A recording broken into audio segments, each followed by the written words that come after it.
Valeu, Marina. E aí, pessoal, tudo certo com vocês? Estamos hoje num domingo de ceia, domingo do Dia das Mães. Então, eu pretendo ser breve, mas direto aqui no que a gente vai falar. Bom, para quem participou aí dos pequenos grupos, a gente tem falado aí do Velho Testamento e a gente está especificamente no período em que o povo está, né, já saíram do Egito, estão aí no deserto, e especificamente nessa passagem que eu vou abordar aqui, vai ser uma passagem em que eles vão espiar a terra prometida, Canaã, né? Bota isso aqui, obrigado, né? E aí, essa passagem ela é emblemática porque ela, dentro da história que a gente tem acompanhado, é uma trajetória do povo de Israel lidando com a sua própria incredulidade e desobediência. Então, a gente vai entender durante aqui a palavra que muitas vezes, durante a nossa própria vida, a gente também vive isso. Durante a nossa própria existência, a nossa jornada de fé, muitas vezes a gente age como o povo de Israel e às vezes age até pior. De maneira a ser desobediente com aquilo que Deus nos deu, de maneira a ser incrédulo com aquilo que Deus tem feito nas nossas vidas. Então, vamos entrar aqui na palavra para a gente poder entender. Esse texto que a gente vai falar, não vou ler ele todo, tá? Mas ele fica em Números 13, de 1 a 33. Resumindo bem, Moisés entende ou recebe de Deus que é o momento de olhar a terra de Canaã, espiar, entender como é aquela terra, e aí ele é ordenado por Deus para que levante 12 espias, um de cada tribo. Tem uma curiosidade aí, vocês vão ver que não tem a tribo de Levi. Então, só para relembrar, a tribo de Levi ela não tem terras dentro da divisão das terras de Canaã. Ela é sustentada pelos dízimos e ofertas levados ao templo, tá? Então, o povo trazia os dízimos e ofertas e sustentava o pessoal da tribo de Levi, que tomava conta do tabernáculo, justamente por conta daquele episódio do bezerro de ouro. Então, Deus trouxe aquele povo para ser o povo que ia cuidar, e a herança do povo de Levi é o próprio Senhor. Então isso é muito bonito, né? No fim das contas, o que é mais importante? Ter um pedaço de terra ou ter o Senhor como herança?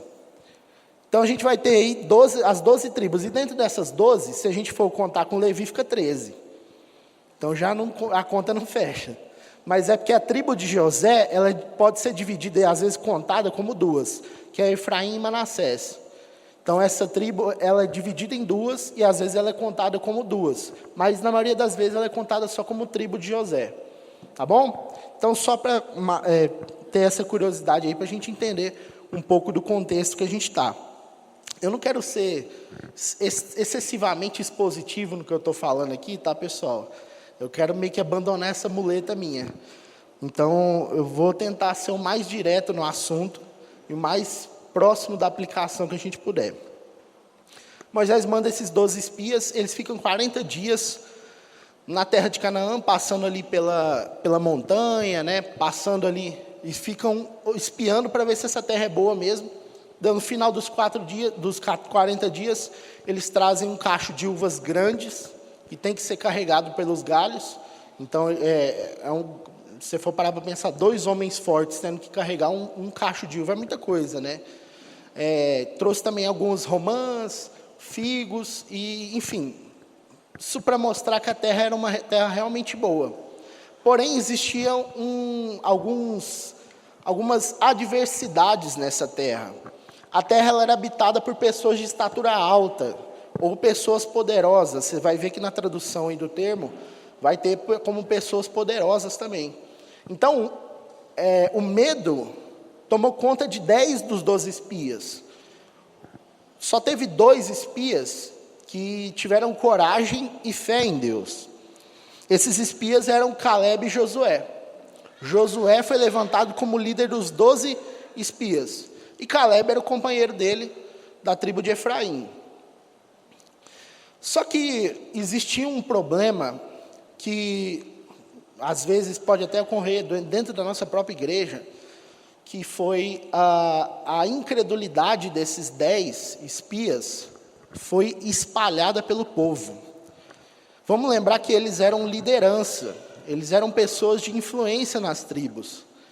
Então, a palavra deles tinha peso. Quando eles disseram que eles tiveram medo, que a terra era uma terra selvagem, uma terra perigosa de tomar conta, todo o arraial de Israel se assustou. Então, naturalmente, eles não quiseram entrar ali. Só que Caleb e Josué bateram o pé e falaram, não, a gente tem que ir. Eles estão nesse êxodo de sair do Egito e chegar até a terra de Canaã, foi mais ou menos 1 ano e meio, 2 anos. Nesse momento da desobediência, Deus castiga o povo pela incredulidade deles, e eles passam 38 anos vagando pelo deserto, por conta da incredulidade, da desobediência deles em conquistar a terra que Deus falou que ia dar para eles. No imaginário desse povo, a terra de Canaã já era uma promessa desde Abraão, é uma promessa de 430 anos. Então, estava muito tempo já falando sobre essa terra, e eles sabiam onde era a terra. Não era uma terra que não existia, era uma terra que estava ali fisicamente, era um lugar bom, né? Deus prometeu isso para Abraão, e mesmo assim eles foram desobedientes. Muitas vezes na nossa vida, gente, Deus vai trazer a vontade dele de maneira que a gente não vai entender. O começo da incredulidade se estende quando a gente começa a achar que pelos nossos próprios meios a gente pode vencer. A incredulidade começa a gerar em nós uma sensação de controle. A gente precisa controlar as situações. E se existe algo que a gente não pode controlar, é o que está fora de nós. Às vezes nem o que está dentro a gente consegue controlar. Quem dirá o ambiente externo, aquilo que está em volta da gente.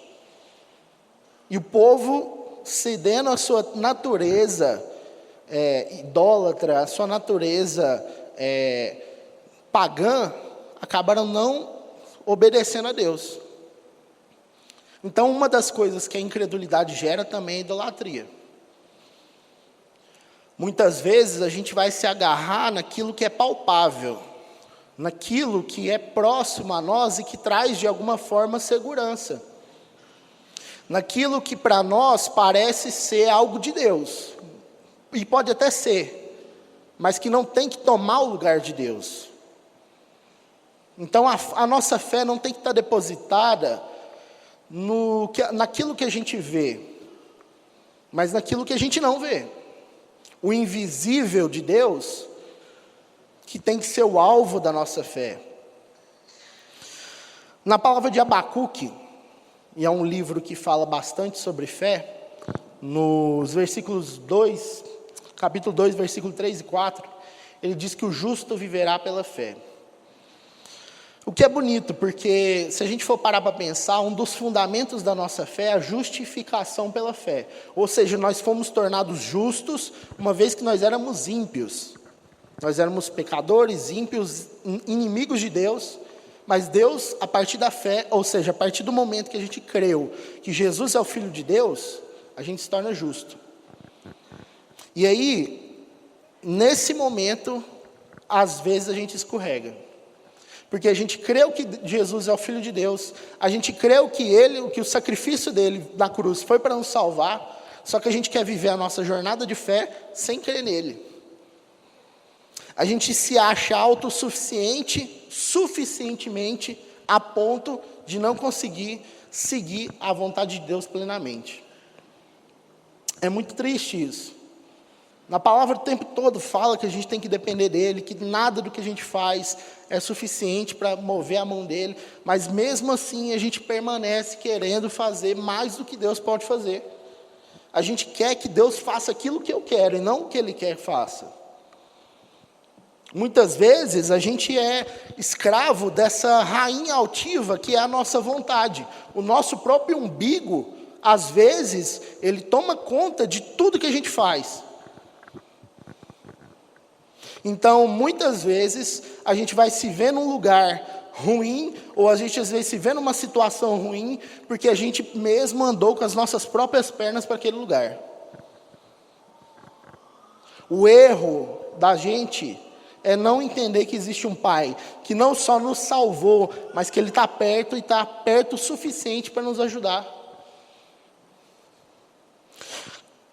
Nesse tema todo que eu disse, a gente está falando sobre fé. E a gente tem que conceituar muito bem o que é fé para nós e em que a nossa fé está. Se uma desses dois pilares cai, acabou. Qualquer coisa que a igreja fizer não vale, não presta, não é de Deus. E aí eu tenho que ir para a carta aos Hebreus, principalmente nos capítulos 10 e 11, onde ele conceitua muito bem o que é a fé e o que é o objeto da nossa fé, a objetivação daquilo que a gente diz fazer como igreja. A carta toda dos Hebreus é uma carta voltada para trazer para o povo, os judeus que estavam se convertendo, os hebreus que estavam se convertendo, e mostrar para eles que Jesus era maior que qualquer outro profeta, maior que os anjos, maior que qualquer outro que veio antes dele. E se a gente parar para analisar, a carta aos Hebreus, a gente não sabe quem foi o autor dela, tá? Alguns dizem que é Paulo, outros a gente não vai saber falar. Mas uma coisa é clara, a pessoa que escreveu a carta aos Hebreus, ela tem uma proximidade muito grande com Paulo, porque essa carta ela é muito profundamente ligada com Romanos. A carta aos Romanos, alguns teólogos dizem que é o evangelho de Paulo, porque é justamente em Romanos que ele vai dizer que a justificação vem pela fé. E aí na carta aos Hebreus a gente vai ter essa conceituação do que é o objeto da nossa fé e do que é fé. Então a gente vai entender que essas questões que eu acabei de dizer, o que é fé, o que é o objetivo da nossa fé, são essenciais. Não há salvação sem fé. E a gente tem que saber no que está firmada a nossa fé. Porque você pode ter muita fé em Buda, Nossa Senhora. Você tem fé. Você crê que aquilo que ele está falando aconteceu, aquela divindade. Você pode ter fé em Maomé e qualquer pessoa. Você não estava lá para ver. Então você tem que crer. Então, esse ponto, o livro de Hebreus vai nos trazer aquele versículo que é tão famoso, né? De Hebreus 11:1. Ora, a fé é a certeza das coisas que se esperam e a convicção de fatos que não se veem. E é interessante, a Emily, esses dias para trás, se debruçou um tempo ali sobre a carta aos Hebreus, né? E ela trouxe um conceito que eu achei muito legal, até reparti com os meninos no pequeno grupo, para mostrar que esse versículo que fala sobre fé, ele não fala só sobre o futuro, apesar de que para nós é futuro também. Ele fala também sobre o passado, porque ele fala que primeiro, a certeza de coisas que se esperam. Então isso é futuro, o que se espera ainda vai chegar, correto? O que eu espero que Jesus Cristo vai voltar. Eu espero que Ele vai buscar a sua noiva. Eu espero que um dia eu vou morar com Ele. Isso é o que eu espero. E eu tenho certeza que Ele vai fazer isso. A convicção dos fatos que não se veem é um pouco além disso. Porque a gente está falando de presente, passado e futuro agora. Uma convicção não é só uma certeza. Uma convicção é um princípio, é algo que torna o seu caráter como ele é. Então, quando eu sou convicto de algo, aquilo me molda, a partir daquilo que eu tomo a minha vida para andar. Então, a convicção dos fatos que não se veem, é também sobre o passado. Nenhum de nós aqui viu Jesus em carne e osso, viu a ressurreição. Algum de nós aqui viu Noé? Ninguém. Não dá para conceituar isso de maneira testemunhal. Nenhum de nós viu, mas a gente crê. A gente olha para a história dos espias, como eu disse aqui, e a gente crê. A gente não sabe que cor de roupa eles usaram, como foi esses 40 dias, que cor eram as uvas que eles trouxeram. O que não está no texto, a gente não consegue falar. Então a gente crê no texto. E o crer no texto faz parte da convicção de fatos que não se veem. E aí a gente tem uma coisa interessante. O autor aos Hebreus, ele vai citar Abacuque de novo. Esse versículo que ele cita aqui, que o justo viverá pela fé, na verdade é uma citação do próprio Abacuque. O Abacuque fala: aquele que vem virá e não tardará.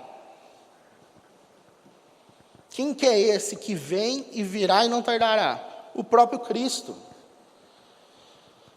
E o esforço do autor da carta aos Hebreus é de dizer: Jesus Cristo estava desde o começo dos tempos, ele era a promessa, desde o Éden. Desde o Éden existia a promessa de que viria um descendente de Eva e pisaria na cabeça da serpente. Isso é o que é o mais bonito da carta. E ele vai passando por José, Noé, Enoque, Abel. Tanto que a gente não sabe falar assim, exatamente o porquê que Deus gostou da oferta de Abel. A gente conjectura. Né? O Ari tem uma teoria boa que fala que Deus é carnívoro. Pode ser. Mas, se a gente for olhar para frente, a gente vai entender que talvez Abel, pela fé, tenha olhado e disse: pela fé eu vou oferecer meu sacrifício, porque aquele que vem virá e não tardará. Noé, Enoque, todos eles pensaram e se relacionaram com Deus e chegaram à conclusão de que viria, essa promessa vai acontecer. Abraão. E sabe o que é mais louco de tudo isso? Na carta aos Hebreus ele vai dizer que todos eles morreram sem ver as promessas. Tem até uma música gospel que fala, né, que tem promessa de Deus não morre. Eu falei, se o pessoal lesse a Bíblia antes de compor, ia ser legal, né? E o pessoal canta isso. Você não tem maior heresia que isso. Abraão morreu sem ver, ele viu Isaac, ponto final. Ele não viu a multidão. O que foi a promessa de Deus para Abraão? Você vai ser pai de multidões. Ele não vê essa multidão. Às vezes a gente tem que entender o Deus que a gente tem servido. Falta conhecimento para nós, falta os fundamentos. Falta entender profundamente qual o caráter de Deus. Quando ele traz essa promessa de que o que vem virá não tardará, parece para nós que a gente venera a promessa. Mas a gente não está venerando a promessa, porque a gente não está aqui para fugir do inferno. Ninguém está aqui, eu espero, tá? Eu espero que ninguém que esteja aqui esteja só fugindo do inferno, porque isso é vazio demais. Quando ele diz, aquele que vem virá e não tardará, ele está dizendo, ele vem para me buscar para eu ser eternamente dele. Para que eu viva eternamente com ele. Para que eu olhe nos olhos dele e diga, obrigado. Esse tem que ser o anseio da nossa vida. O alvo da nossa vida tem que ser Cristo. A eternidade e a comunhão com Ele. Igual a gente cantou aqui, a gente pede para que Deus grave a eternidade nos nossos corações. No livro de Eclesiastes tem uma citação disso, que Deus plantou a eternidade no coração do homem. Esse anseio pela eternidade está desde o começo dos tempos. Essa fome, essa sede de Deus, de Jesus, da comunhão, de se ligar com Ele, está desde o começo. Se a gente perder isso, acabou. Não existe igreja. Existe esses dias para trás eu vi 2 vídeos que me deixaram muito triste. De verdade, assim. Eu não sei como vocês vão interpretar isso, mas eu vi um primeiro dizendo que o evangelho é pop. E aí a menina vai comentando que todas as estratégias que as igrejas têm usado para tornar o evangelho pop.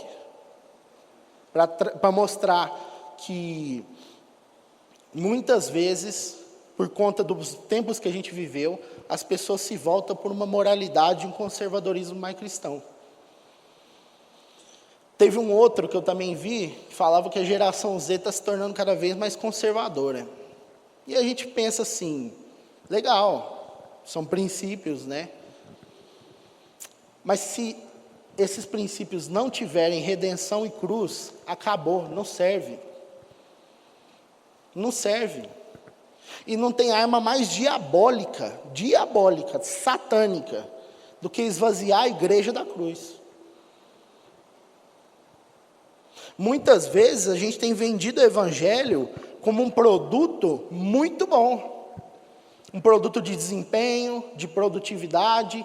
Você vai deixar de fumar, você vai deixar de beber, você vai deixar de ir para balada, você vai conseguir acordar cedo, malhar, aí você faz seu devocional, tá tudo certo, café com Deus Pai, tamo aí. E aí?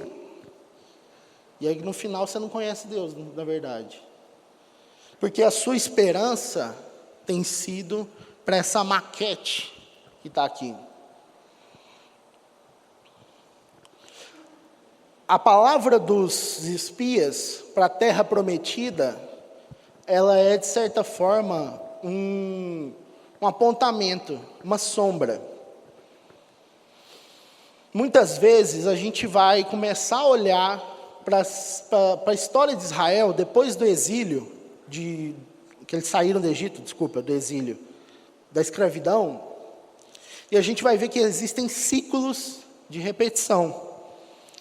Então, esse povo, eles estão no cativeiro, ou estão sendo oprimidos por algum povo, eles são libertos e eles vão para algum deserto, para se purificar, para sentir saudade de Deus às vezes, e aí eles vão ter um tempo de bonança, de abundância, e eles vão ter as bênçãos de Deus, e aí depois volta o ciclo de novo.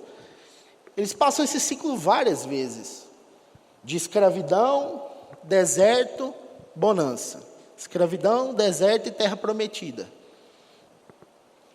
E aí no fim das contas, quando Jesus vem à terra, ele vem à terra e a esperança do povo, o povo está com a cabeça tão cauterizada, tão moldada nesse ciclo de repetição infindável, de escravidão, deserto e abundância, que eles esperam que Jesus vá continuar o ciclo. Então, eles estão sendo oprimidos por um povo opressor, violento, que é o povo romano, e aí eles esperam, se ele é o Messias, ele vai tomar o trono de César e vai voltar Israel para o que era, para a glória que ela sempre teve. Só que aí Jesus quebra o ciclo. Porque Jesus não veio para nos livrar daquilo que nos aflige nesse deserto. Ele veio para nos livrar do opressor mais antigo da humanidade, o próprio Satanás. Então, quando Jesus se sacrifica na cruz, ele nos tira da escravidão do pecado. E agora a gente está no deserto, se purificando, tendo saudade de Deus. E a gente está olhando para a terra prometida. Um dia vai chegar. Esse tem que ser o objeto da nossa fé. Não não dá para ter fé em Cristo sem Cristo. Tudo que a gente falou até agora, de todas as histórias do Velho Testamento, são projeções, sombras. Tudo é para apontar para o Cristo. E Ele é o autor e consumador da fé, por quê? Porque por meio dEle, tudo foi criado. João vai dizer que Ele é o verbo da criação do mundo. Foi por meio dEle que tudo foi gerado. Ele nos trouxe a redenção através do seu sacrifício na cruz. E no final, a consumação da nossa fé vai ser a gente voltar para Ele, quando Ele voltar para nós.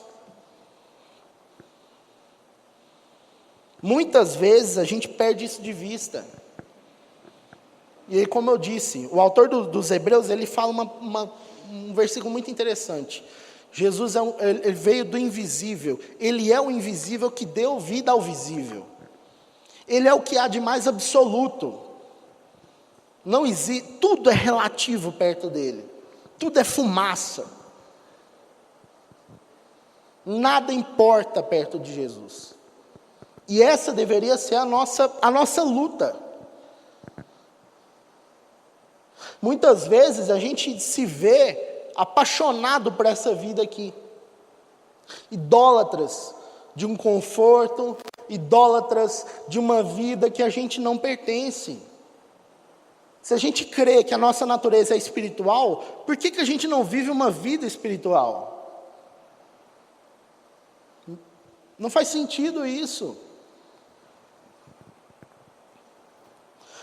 Em João 17, Jesus ora para Deus e ele fala uma coisa, ele fala, que onde eu estiver, estejam comigo aqueles que me deste. Essa passagem ela diz não só sobre o final de tudo, mas se a gente pertence a Cristo, a gente tem que estar onde Ele está. E onde que Cristo está? Aonde que Cristo está? A gente tem que saber isso.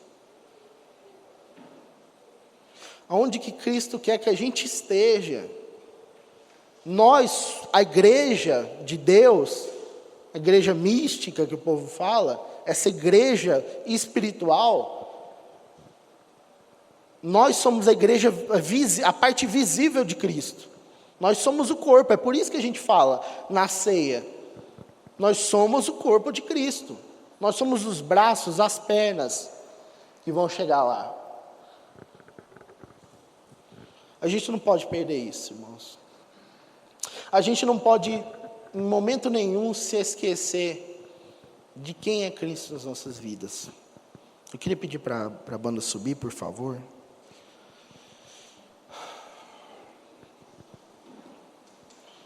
A fé, como eu disse, ela não é somente para o momento de conversão, mas é para a jornada toda.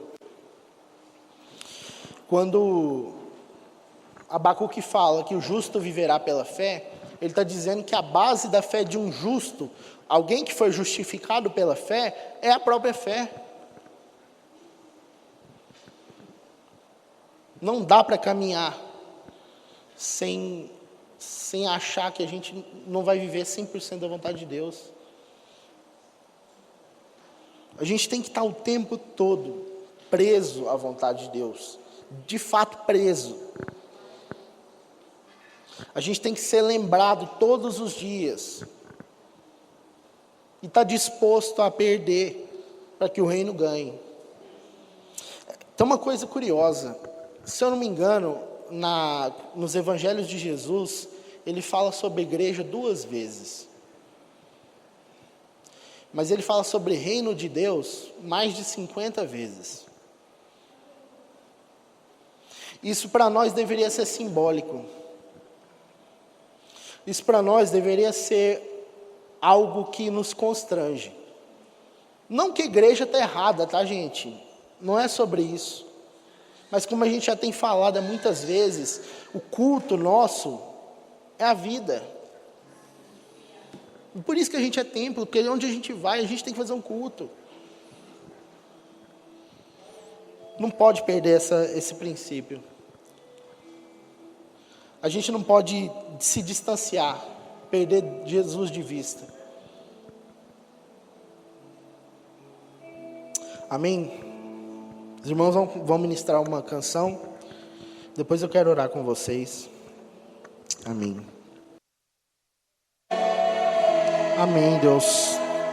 Deus, a gente te pede, Senhor, nos lembre do motivo da gente estar aqui todos os domingos, Senhor. Que um dia o Senhor vai vir nos buscar. Que a gente é feito para isso, Senhor. Eu não vejo o dia que o nosso coração possa ansiar isso. Não deixe que a sua igreja o perca de vista, Senhor. Não deixe que a gente se perca no caminho, Pai. Não deixe a gente morrer no deserto, Senhor. Nos lembre quem o Senhor é todos os dias.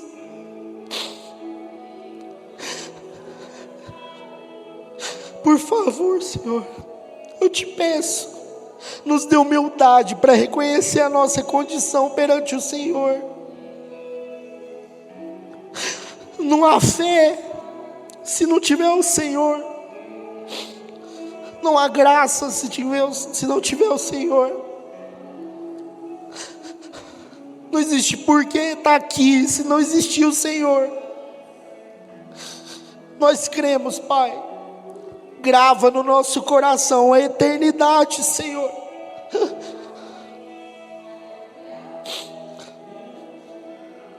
Obrigado, Deus. Amém, irmãos. Deus abençoe.